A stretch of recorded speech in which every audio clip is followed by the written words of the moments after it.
Hi everybody, Ellen here. Today I come to you guys with my June and July book haul. I only have I think 2 books from June, but we're going to include it here anyways because I didn't feel like making a video for only 2 books. But I ended up going on a buying spree. So I have a shitload of books that I bought in July. I don't want to make like a 1 hour long video, so I've decided to chop it off into 2 videos. So here is part 1. So the first book is Get a Life Chloe Brown by Talia Hibbert. This is the first book in a romance trilogy. I think it's 3 books. 2 books are at least out at the moment. We meet Chloe Brown. She's a chronically ill computer geek and she has one goal in life, and that is to follow her plan and her list. And she decides to do this list after she almost died, and she comes up with a list of directives to help her get a life.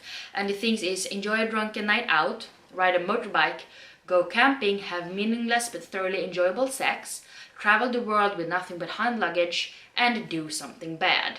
And she takes help from her teacher, who's the right guy for the job, and that is Red Morgan. But turns out maybe he's very good at helping and maybe he might become something else. So I've heard great things about this one. People seem to like the second book even more, so I'm trying my hand at romance once again. We'll see how it goes. And then we have Clap When You Land by Elizabeth Acevedo, and this is about 2 girls who happen to share the same dad, although they do not know of each other. They don't find out about each other until their dad ends up dying in a plane crash, and that's when they find out that their father had 2 families in 2 different places. So they end up combining forces to try to figure out what the hell happened and what's going on. So I think this will be a really quick read because it's written in verse, so hopefully I will fly through this one. And then we have Aurora Burning by Amy Kaufman and Jay Kristoff. This is the second book in the Aurora cycle, I think it's called. This is so chunky. I don't really remember much of the first book, so I feel like I have to reread it. But yeah, I'm really looking forward to reading this one, and look at that badass cover. But in the first one we have Squad 312, and they have to work together to go on different missions and stuff. But the crew leader, Tyler, he actually misses out on their examination, and he is not allowed to choose which people is going to be in his squad. So he kind of ends up with all of the misfits that nobody else wanted, and now they have to save, the universe. So I really remember enjoying it a lot. So if I reread that and then go into this one, that would be awesome. And then we have Loveless by Alice Oseman. I still haven't read any of her full-length novels. I only love her Heartstopper graphic novels. So maybe I should actually pick one of her full-length novel up, because I have like almost all of them, I think. So, but yeah, this is her newest book, and in this one we meet Georgia. She has never been in love, she's never kissed anybody, she's never had a crush on anybody, but she's a fanfic obsessed romantic, and she's sure she'll find her person one day. But when she starts university, she starts to make a plan on how to find love. But when her actions wreak havoc among her friends, she questions why romance seems so easy for other people but not for her. And that's when she finds out new terms such as asexual, aromantic, and Georgia is more unsure of her feelings than ever. It sounds really interesting, finding your own sexual identity and everything like that at the same time, like sort of a coming of age university story. So I'm really looking forward to reading this one. I have a book that was very popular like a few months ago, a year ago maybe, and that is Girls of Paper and Fire by Natasha Ningan. I probably butchered that completely. I don't really know a lot of this plot because it doesn't really say much, but I think they have different like castes in society, and the paper girls are the ones on the bottom, and I think there's something like marriage with the king or something, I don't know, but I'm pretty sure that the main character wants to change her destiny, and she tries to do that. And that's the worst summary ever, but that's like all I remember, and there's really not a lot of information right here. But yeah, I've heard great things about it, and I think book 2 is already out. So yeah, I really want to read this one. We have 2 books in the same series. So we have Rainbow Valley and We Love Ingleside. I think this is the 6th book and this is the 7th. I'm not sure. This is the Arcturus edition. So as you guys know, I loved reading Anne of Green Gables this time around. I've now read the first 5 books, and they're right there underneath the Alice sort of memorabilia, and I love them so much. So this is sort of a continuation of that series, although I think we have a different main character in this one. But I don't want to spoil too much, but I mean, it's about Anne later on in life, so we're gonna leave it at that. But these are so pretty. I didn't find any editions to match the other ones, so we're just gonna have to deal with them not matching, but these are still pretty darn cute. And then we have The Falling in Love Montage by Kiara Smith. This is about Saoirse. I never remember how to pronounce that name, even though we have a very well-known actor who keeps saying it, but bear with me, people. She's trying to get over her ex. She's also dealing with the pain of her mom's illness, and she feels like she deserves a break. But then she meets this girl, Ruby, and she's like the prettiest girl she's ever seen. But Saoirse doesn't want to get into another relationship because she's not really ready for it. So Ruby actually ends up challenging her to have sort of a love montage, meaning that they have a summer romance fling kind of thing with no attachments, because when the summer is over, they go their separate ways. But maybe the plan doesn't really go as they had thought. So it sounds really interesting, and I'm, as always, looking forward to reading them. Otherwise, I would not be buying them. Then we have some historical fiction, because why not? We have They Went Left by Monica Hesse. I own so many of her books now, and I still haven't read a single book by Monica Hesse. I really need to do something about that. But this one takes place, I believe it's after the liberation of the concentration camps. So we meet 18-year-old Sophia. It's Germany, 1945, and her body and her mind have barely begun to heal. Her life is completely shattered. And 3 years ago, she and her younger brother Abek were the only members of their family to sent to the right, away from the gas chambers. And everyone else, including her parents, grandmother, radiant aunt Maya, they went left. So I think this is about her trying to find her brother again when the concentration camps were shut down. So yeah, sounds really interesting.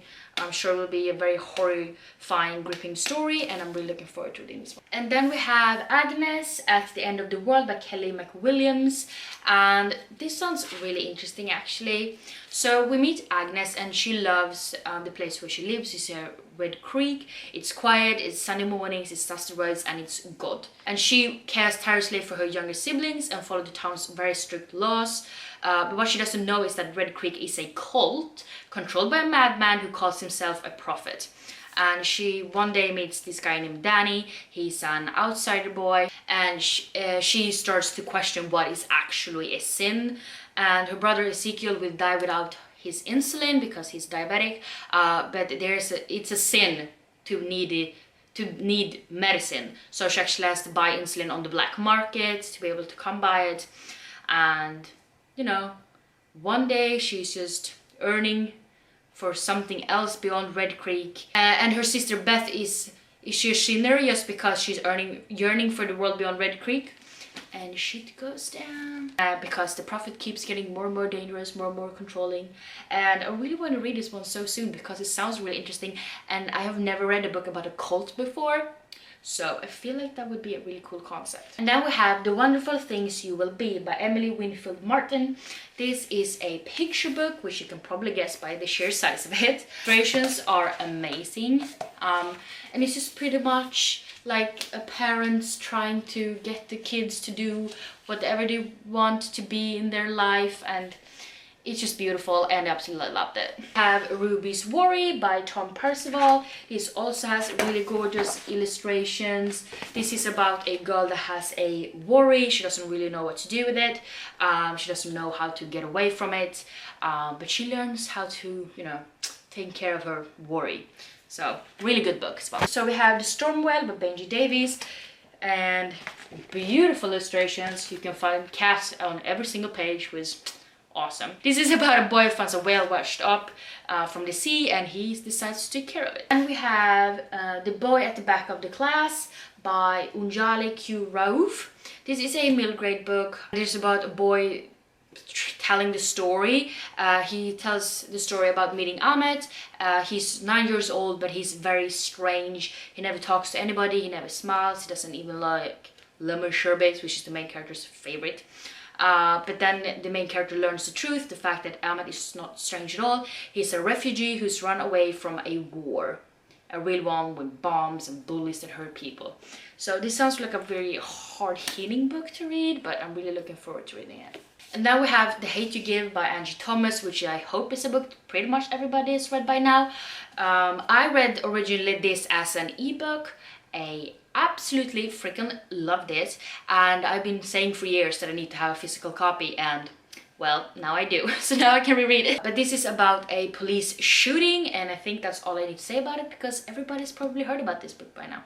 And then we have You Should See Me in a Crown by Leah Johnson. This is about a girl who wants nothing more than to be able to go to the university, but the problem is she doesn't have the financial aid anymore because it fell through. She needs it to be able to go, and she finds out that the prom king and queen actually gets scholarships if they win, you know, prom queen. So she's trying to become elected prom queen, but the problem is she's not very popular, and there's also this other girl that happens to want the same thing. So shit happens, but I've heard really great things about this one, so hopefully I will like it as well. Now we have one of my most anticipated releases of this year, which is True Life by Jay Kristoff. This is the third book in the Lifelike series, which I freaking adore. I love the second book as well, and I just love this series so much, and I'm so sad it's coming to an end because this is the last book in the series. I don't know what to do without this series. My memory card was full. But in the first book, Lifelike, we meet Evie, and it turns out that maybe she has some abilities that is not really seen as normal and a good thing. So people try to hunt her down as she shows off these powers during a robot fight, and she tries to get back home to silence her grandpa, and people are following her, and on the way home she makes a pit stop sort of at this junkyard, and they find a lifelike called Ezekiel, and you can't really tell that a lifelike is a robot until you like cut it open because they look so, you know, lifelike. But they end up getting back to their grandpa, and people are trying to kill them, and he's trying to figure out what the hell is going on. And maybe Evie find out that there's some secrets about her heritage that she did not know, and it's freaking kick-ass. So I'm really looking forward to reading this one, and I want to read it so bad. I have Sisters of Sword and Song by Rebecca Ross. This is about two sisters and one unbreakable bond. So after having been apart for many years, Evadne is going to be reunited with her sister Halcyon, who has been serving in the Queen's Army. But everything changes when Halcyon is sentenced for a terrible crime and they cannot meet. Suspicious of the charges, Evadne takes part of her sister's punishment whilst trying to clear Halcyon's name. But as they begin their sentences, the sisters learn that there are some fates worse than death. So it sounds really interesting, and I just want to know what the hell is going to happen. And yeah, hopefully I will like it. And then we have Middle Game by Shauna McGuire. This is the author that wrote Down Among the Sticks and Bones. That's the second book. I don't remember what. The Wayward Children series. And this is like one of our actual full-length novels. I did enjoy the Wayward series, but I wasn't like in love with it that like so many other people seems to be. But I am in love with this cover because it's so cool. But in this one we meet a set of twins, and one of them is obsessed with numbers, and that's her everything. And then her brother, she and her brother aren't exactly human, though they don't realize it. They aren't exactly gods either, not entirely, not yet. So they have some power. I don't really want to know more, but it sounds really interesting, and yeah, I just want to read it so bad. Like, how am I supposed to choose which of these books to read? Because there's so many interesting, really awesome looking books. Struggles of a book hoarder. Seriously. The very last book on this list, I'm going to count everything later, but that is My Calamity Jane by Cynthia Hand, Brody Ashton and Jodie Meadows. As you can see, I've started to tab this book a little bit because I started reading it as soon as I got it, because I've been waiting for this book for like 2 years. There's 2 years in between each and every book and it's killing me. This is the Lady Janie's series, I think they call it. This is 3 books. We have My Lady Jane and My Plain Jane. I really love My Lady Jane. I read it twice now and My Plain Jane is really good as well. And I just want to read it so bad. So these 3 authors sort of take different people from history and they rewrite their story, so it's kind of make it different, because most of these people have like tragic stories. Like My Lady Jane, she was the original Lady Jane, she was queen for like 9 days or something, and they kind of rewrote her story to make it a little bit more, you know, eventful. And this is what they've done with Calamity Jane, and this takes place like in the Wild Western. They're supposed to be like werewolves and, you know, gunslingers and stuff like that, and that's all I know, but I just love their writing style and they're hilarious and I just want to read this ASAP. So just need to continue this. Okay, so those were all of the 20 books I'm going to talk about right now. As I said, I have a part 2 of this video when they all do arrive home to me, but yeah, if you have read any of these books, please let me know down below what you thought about them, without spoiling of course. And if you like this video, please don't forget to give me some thumbs up, and also don't forget to subscribe to my channel by clicking the button down below. And yeah, I hope to see each other in the next one. Bye.